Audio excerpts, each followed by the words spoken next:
যে তেওঁৰ নিজৰ অনলাইন ট্ৰানজেকশ্যন কৰাৰ উপায়েই নাছিলে। আজি বহুদিন পূৰ্বে তেওঁ এটা সাক্ষাৎকাৰতে এই কথা কৈছিলে, মোৰ জিপে চিপে একো নাই, মই নাজানোৱেই সেইবোৰ। অৰ্থাৎ জুবিন গাৰ্গে টকাৰ হিচাপেই নাৰাখিছিলে। যিটো কথা তেওঁৰ বিষয়ে তেওঁৰ কাষত থকা সকলোৱে জানিছিলে যে জুবিন গাৰ্গে টকাৰ হিচাপ নাৰাখে।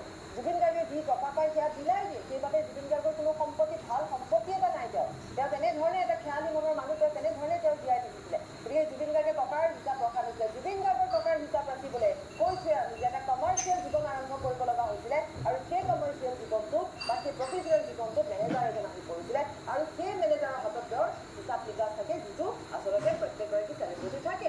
কিন্তু সেই হিচাপ নিকাচতে কৰবাত গণ্ডগোল হ'ল নেকি, যাৰ বাবে জুবিন গাৰ্গৰ হাতত একোৱেই নাথাকিল, শূন্য হৈ থাকিল জুবিন গাৰ্গ। যেনেদৰে জুবিন গাৰ্গে কয় জীৱন শূন্য, হয়তো তেওঁৰ জীৱনটো তেনেদৰে শূন্য হৈ থাকিল নেকি? তেওঁৰ টকাবোৰ কোনে ক'ত ব্যৱহাৰ কৰিলে, তেওঁৰ নামত কি সম্পত্তি থাকি গ'ল, তেওঁ কিন্তু এতিয়া ৰাইজে হয়তো লাহে লাহে জানিব বিচাৰিব।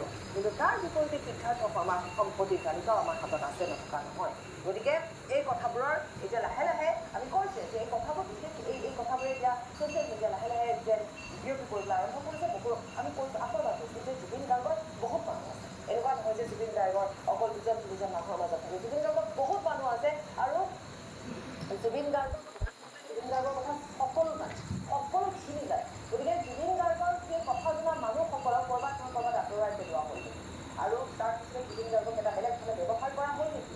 জুবিন গাৰ্গৰ সেই টকা পইচা হিচাপ নৰখাৰ জুবিন গাৰ্গে গাড়ী এখন লৈ 80 লাখ টকা দিব ভালহে পাব, কাৰণ জুবিন গাৰ্গে নিজে এখন টকা দি যে টকা দি গাড়ী ল'ব পৰা মানুহ। গতিকে সেই জুবিন গাৰ্গ যি ইমান অনুষ্ঠান কৰে, ইমানেই অনুষ্ঠান কৰে, সেই জুবিন গাৰ্গৰ টকাবোৰ ক'ত? ঠিক আছে, কাৰণ জুবিন গাৰ্গৰ সেই টকাবোৰ বিভিন্ন ধৰণে যাব পাৰে। জুবিন গাৰ্গৰ যিবোৰ ব্যৱসায় সেইবোৰ তাৰ নামত আছে। এনেকুৱা ধৰণৰ কথাবোৰ এতিয়া লাহে লাহে আহিবলৈ আৰম্ভ কৰিব, যদিহে এই স্ক্ৰীনশ্বটটো সত্যাসত্য যোৱা যায়। গতিকে আমি আকৌ এবাৰ কৈছোঁ, প্ৰশ্ন বহুতো উত্থাপন হৈছে।